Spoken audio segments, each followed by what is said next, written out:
अनुमानेऽन्तर्भावं सर्वस्यैव ध्वनेः प्रकाशयितुं व्यक्तिविवेकं कुरुते प्रणम्य महिमा परां वाचम्। इदं व्यक्तिविवेकग्रन्थस्य मङ्गलपद्यं विद्यते। अत्र व्यक्तिविवेककारः महिमभट्टः शिष्टाचारपरम्पराम् अनुकुर्वन् परिपालयन् मङ्गलम् आचरति।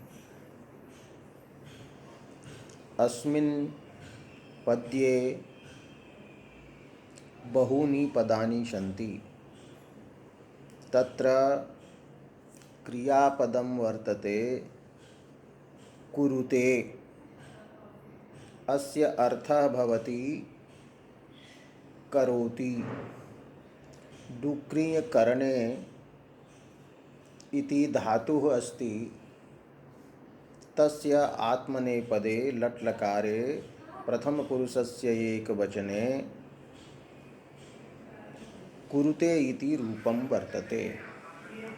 अस्य अर्थः अस्ति कुरुते करोति।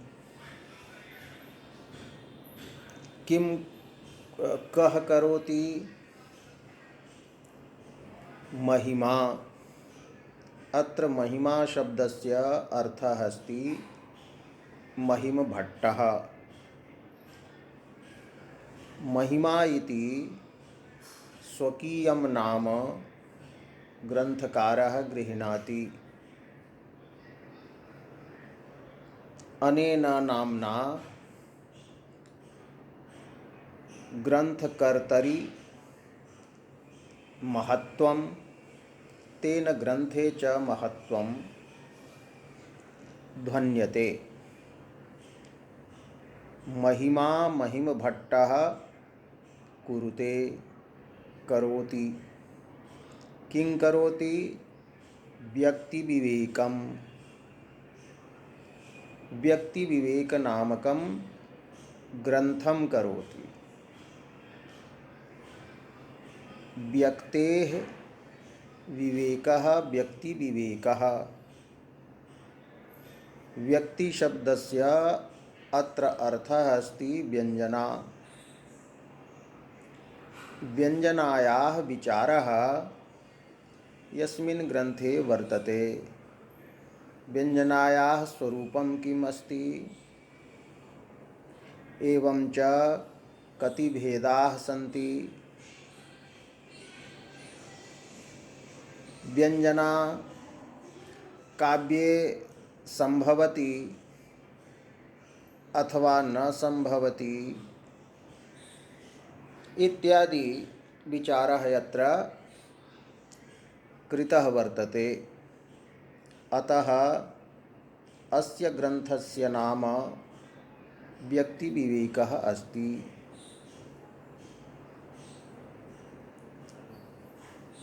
महिमा व्यक्तिविवेकं कुरुते। किमर्थं? व्यक्तिविवेककरणस्य प्रयोजनं किम् अस्ति? ततः प्रतिपादयति प्रकाशयितुं बोधयितुं। बोधः कस्य भवति? यह अर्थः क्वचित् पूर्वं विराजते। यथा घटपदार्थः पूर्वं भवति। अतएव तस्य बोधनाय प्रकाशनाय घटशब्दस्य प्रयोगः वक्त्रा क्रियते। प्रकाशयितुं बोधयितुं यः पदार्थः पूर्वमेव विद्यमानः अस्ति तस्य बोधनाय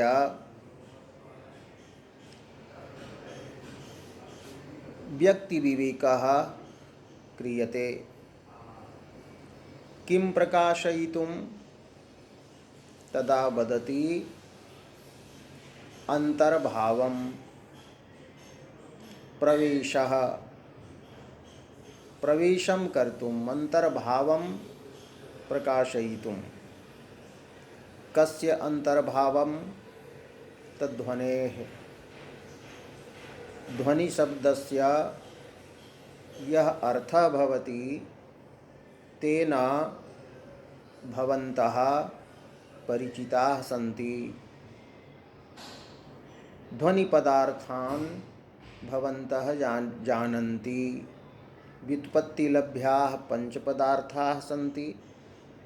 व्यंजकः शब्दः, व्यंजकः अर्थः, व्यंजना व्यापारः, व्यंग्यः अर्थः, व्यंग्य प्रधानम काव्यम, काव्य विशेषः उत्तम काव्यम।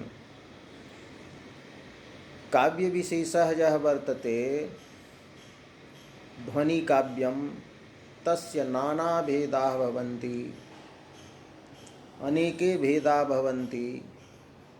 काव्य प्रकाशस्य चतुर्थोल्लासे भवद्भिः ध्वनेः काव्यस्य बहवः भेदाः ज्ञाताः। तद्ध्वनेः अंतर्भावं प्रकाशयितुं किम् एकस्य ध्वनेः अथवा द्वयोः ध्वन्योः अथवा त्रयाणां ध्वनीनाम् इति प्रश्नः भवति। तस्य प्रश्नस्य उत्तरं दातुं सर्वस्य इति पदं प्रयुक्तं वर्तते। सर्वस्य एव, सकलस्य, सम्पूर्णस्य, भेदप्रभेदादिसम्पन्नस्य ध्वनेः अंतर्भावं प्रकाशयितुं। कुत्र अंतर्भावः अस्ति ध्वनेः? यं भवान् प्रकाशयितुं व्यक्तिविवेकं रचयति तदा कथयति अनुमाने। अनुमाने, अनुमानं भवन्तः जानन्ति एकं प्रमाणं वर्तते। अत्र अनुमान शब्दस्य अपि पंच अर्थाः कर्तुं शक्यन्ते। अनु उपसर्गः अस्ति, माङ् धातुः अस्ति, तस्मात् ल्युट् प्रत्ययः वर्तते। अत्र ल्युट् प्रत्ययः करणे, अधिकरणे, भावे च व्याख्यातुं शक्यते। यदा करणे इति स्वीक्रियते तदा अनुमीयते न अनुमीयते अनेन इति अनुमानम्, अनुमितेः साधनम्। ध्वनि पदार्थः अपि वर्तते, व्यंजकः शब्दः, व्यंजकः अर्थः। तो करण व्युत्पत्त्या अनुमान शब्देन व्यंजकः शब्दः, व्यंजकः अर्थश्च ग्रहीतुं शक्येते। भावे यदा स्वीक्रियते तदा अनुमान शब्देन व्यंजनारूपः यः ध्वनि पदार्थः सोपि स्वीकर्तुम् अत्र शक्यते। एवं अनुमीयते अस्मिन् इति अनुमानं तदा काव्य विशेष रूपः यः अर्थः अस्ति तदपि ग्रहीतुं शक्यते ध्वनि शब्दस्य। एवं यत् अनुमीयते तत् अनुमानम् इति कर्मणि यदा ल्युट् प्रत्ययः स्वीक्रियते तदा अत्र व्यङ्ग्यः अपि ध्वनिपदार्थः अनुमानशब्देन ग्रहीतुं शक्यते।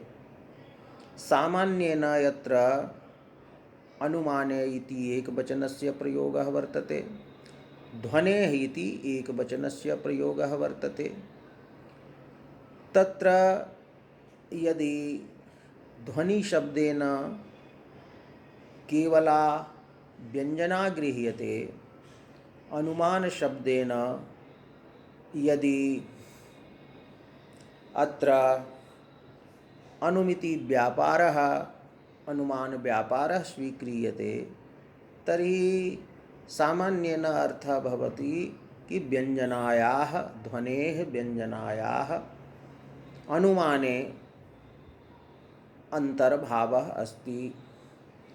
व्यक्तिविवेककारेणापि कथितं वर्तते कि ध्वनिव्यवहारस्य मूलं वर्तते व्यक्तिः अर्थात व्यञ्जना व्यापारः। स व्यञ्जना व्यापारः एव ध्वनेः प्राणभूतः, अतः प्रधानरूपेण व्यक्तिविवेके स एव विचारितः वर्तते। प्राणभूता ध्वनेः व्यक्तिः, अतः स एव निरूपिता। तर्हि अयम् अर्थः सम्पन्नः ध्वनेः सर्वस्य ध्वनेः अनुमाने अंतर्भावः पूर्वतः एव वर्तते। महिमभट्टः केवलं तम अंतर्भावं बोधयितुम् इच्छति। तद्बोधनाय एव व्यक्तिविवेकग्रन्थस्य रचनां करोति। तो महिमभट्टः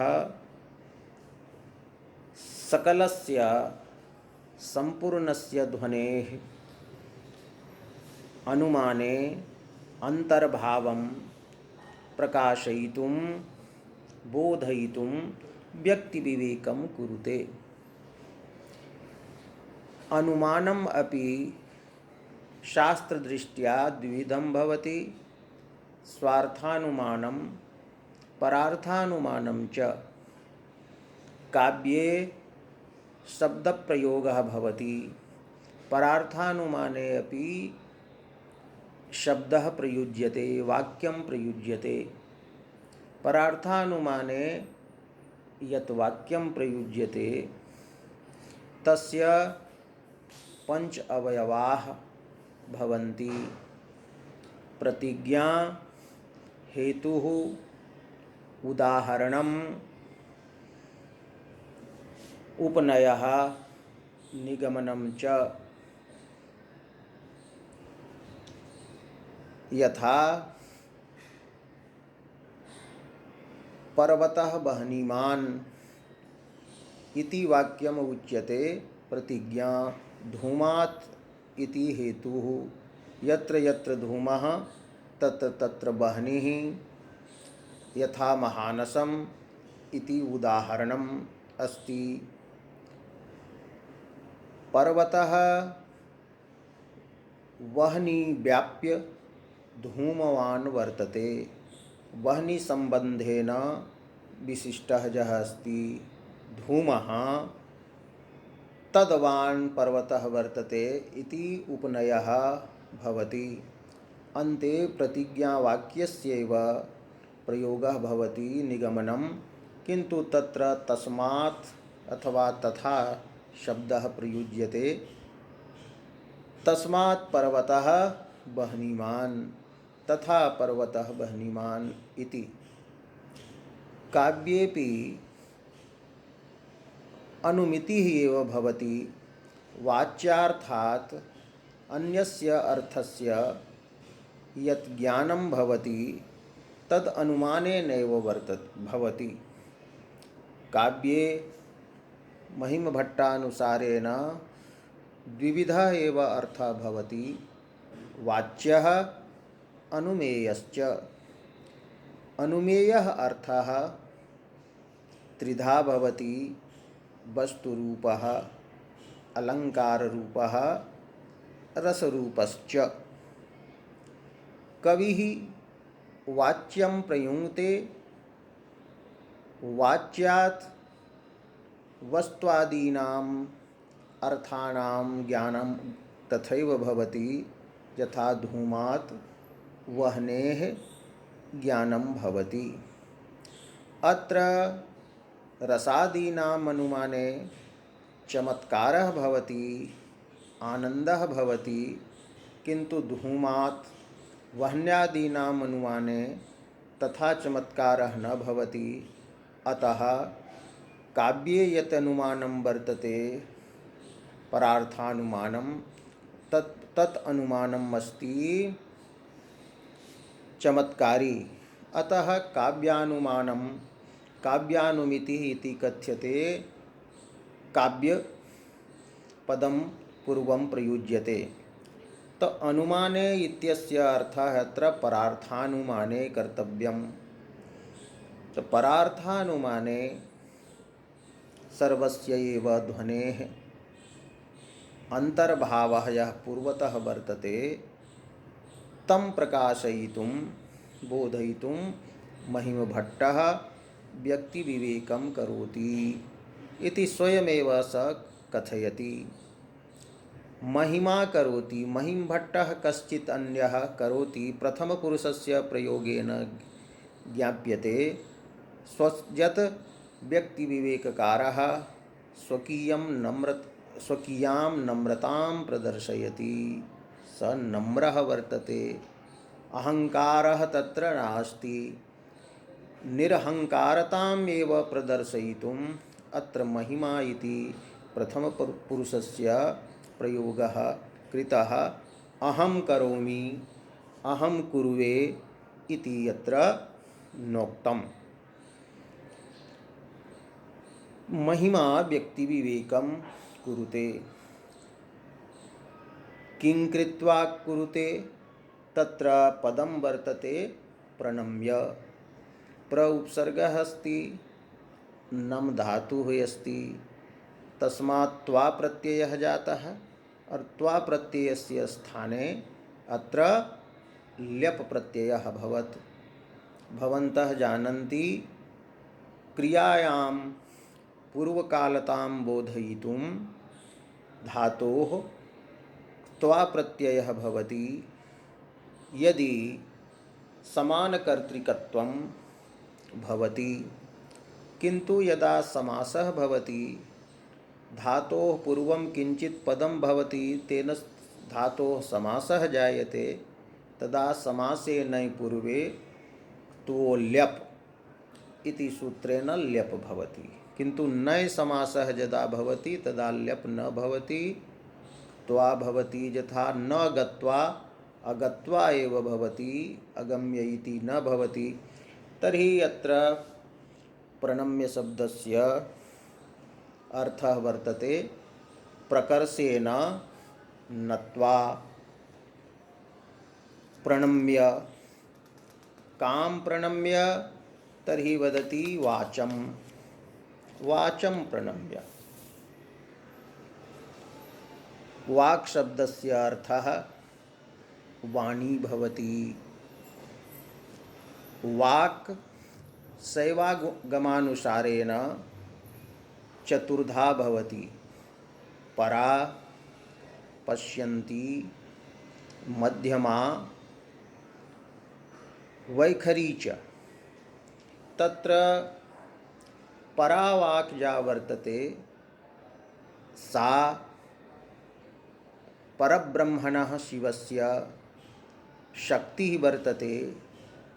शक्तिः शक्तिमता अभिन्ना भवति। अतः परावाक् अपि ब्रह्मरूपा उच्यते, शिवस्वरूपा उच्यते। भगवतः शिवस्य द्वे स्वरूपेयस्तः एकं स्वरूपम अक्षरम उच्यते शब्दरूपम उच्यते अपरम स्वरूपम अर्थरूपम उच्यते। अक्षर रूपम यत् स्वरूपम वर्तते यस्य उल्लेखः भर्तृहरिणा वाक्यपदीयस्य प्रथमे एव श्लोके कृतः अनादिनिधनं ब्रह्म शब्दतत्त्वं यदक्षरं विवर्ततेऽर्थभावेन प्रक्रिया जगतो जतः तदक्षरं ब्रह्म यत् वर्तते तदस्ति परा वाक्। परायां वाची वस्तुतः भवन्तः जानन्ति शब्दस्य अर्थस्य च भेदः नास्ति। तो परावाक् चेतनायाः सा दशा वर्तते परमात्मनः तत्स्वरूपं वर्तते परावाक् यत्र शब्दः अर्थः वाच्यः वाचकं च अतिशयेन अविभागं प्राप्तं भवति। शब्दार्थो यत्र अभिन्नरूपेण तिष्ठतः यथा मयूरस्य अंडे मयूरस्य पक्षेषु विद्यमानाः यावन्तः सन्ति वर्णाः ते सर्वे वर्णाः अंडे अभिन्नरूपेण सूक्ष्मरूपेण विराजन्ते। ऐसा परावाक् मूलाधारे व्यज्यते। अस्माकं शरीरे मेरुदण्डः अस्ति रीढ इति उच्यते हिंदी भाषायां। तस्य अधः मूलाधारः अस्ति तत्र परावाक् वर्तते। तत्रैव परायाः वाचः अभिव्यक्तिः भवति। तर्हि परायाः वाचः विषये उक्तं वर्तते अहम आत्मा परामर्शः। परावाक् उच्यते बुधैः। अहम ऐसा ईदृशः यः वर्तते परामर्शः यत् ज्ञानं वर्तते तत्परावाक् उच्यते इति वर्तते। एवं परायाः वाचः लक्षणम् उक्तं वर्तते भर्तृहरेः वाक्यपदीये येयं विवर्षरूपैव परमार्थचमत्कृतिः सैव सारं पदार्थानां परावागभिधीयते। परायां वाची शब्दार्थयोः अभेदः भवति। परावागेव पुनः पश्यन्ति दशां प्राप्नोति। तत्र भेदस्य उल्लासस्य इच्छा मात्रं भवति। उल्लिलीषा वर्तते। पश्यन्ति दृष्टिरूपा वर्तते सा पश्यति परामपि दशाम् अनुभवति एवं मध्यमामपि दशाम् अनुभवति। अतः सा परायाः मध्यमायाश्च दर्शिनी अस्ति। अतः पश्यन्ति उच्यते। पश्यन्त्यां भेदस्य नाममात्रेण आसूत्रणं भवति। पुनः यदा परावाक् पश्यन्ति क्रमेण मध्यमां दशाम् अतिशेते तदा तत्र शब्दस्य अर्थस्य च विभागः बुद्ध्या गृह्यते। तत्र शब्दः श्रोतुं न शक्यते किन्तु बुद्ध्या भवति। यथा यदा भवन्तः किञ्चित् वक्तुम् इच्छन्ति तदा मनसि विचारयन्ति न यत् इदं वक्तव्यम् एवं वक्तव्यं। तत्र शब्दार्थयोः विभागः भवति।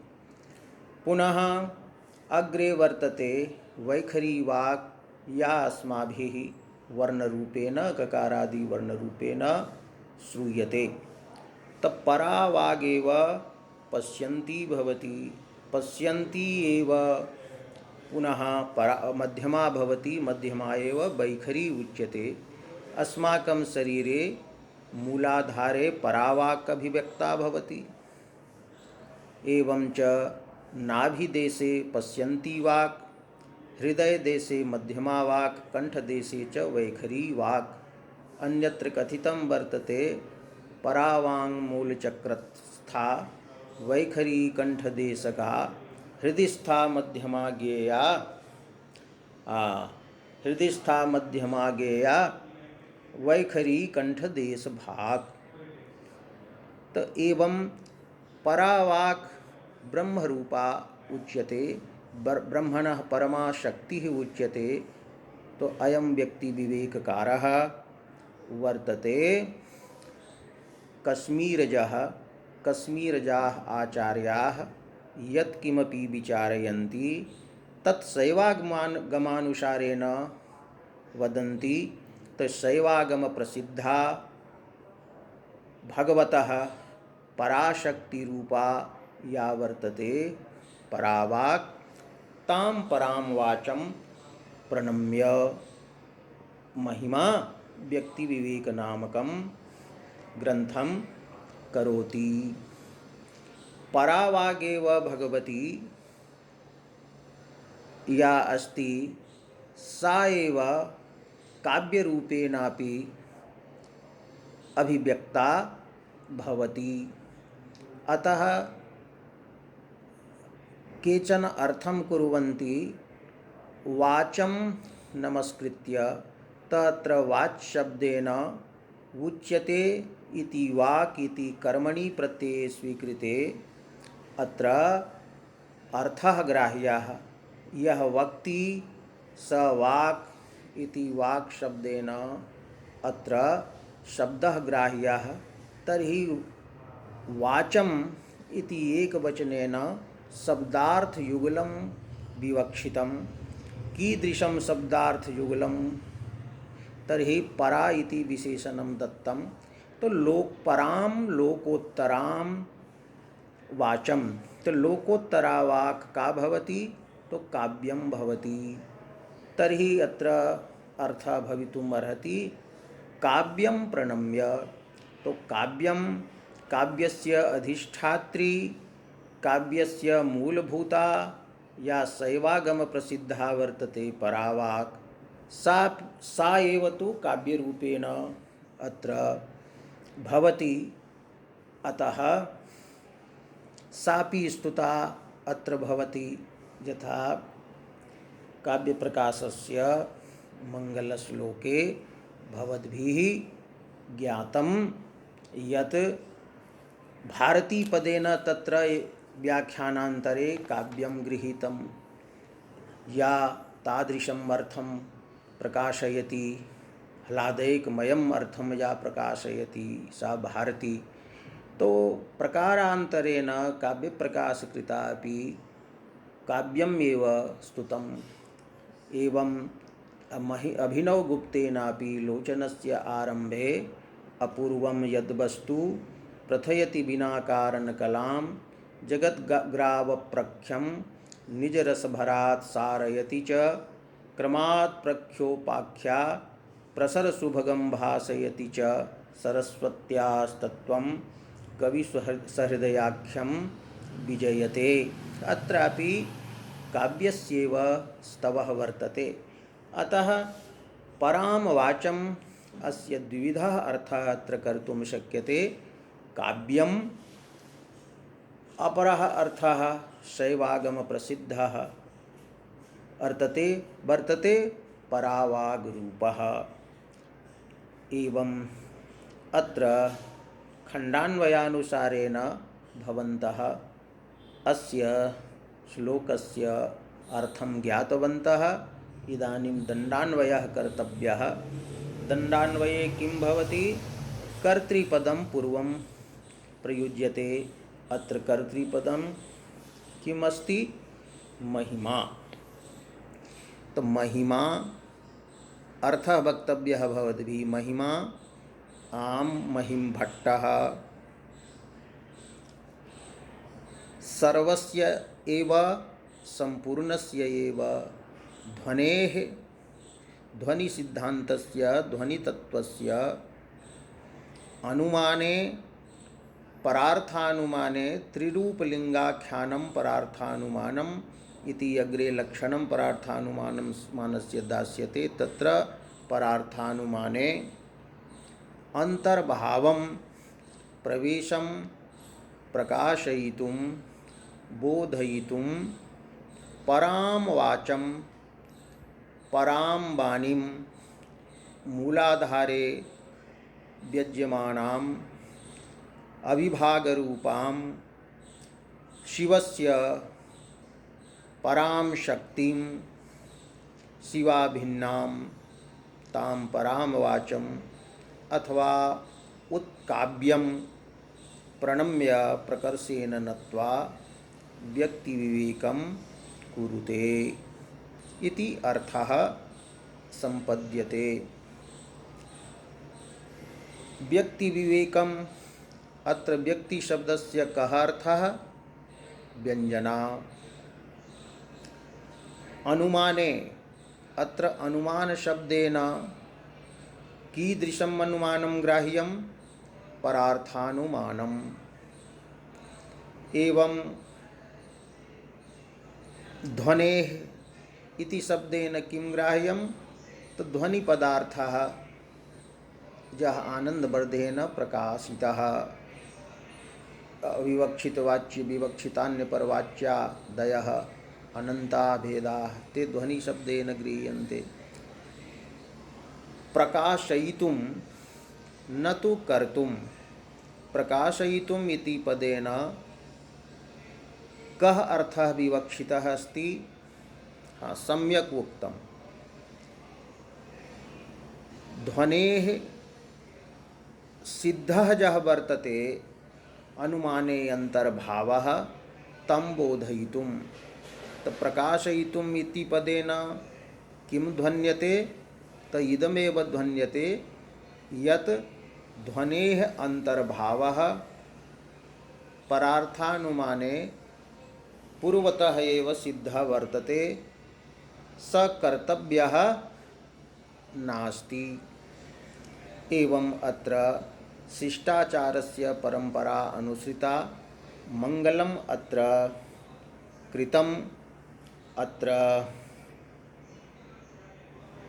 मंगलाचरणं यत् वर्तते तत् अस्ति नमस्कारात्मकम्। एवं वस्तु अपि निर्दिष्टं, तो वस्तु निर्देशात्मकम् अपि वक्तुं शक्यते।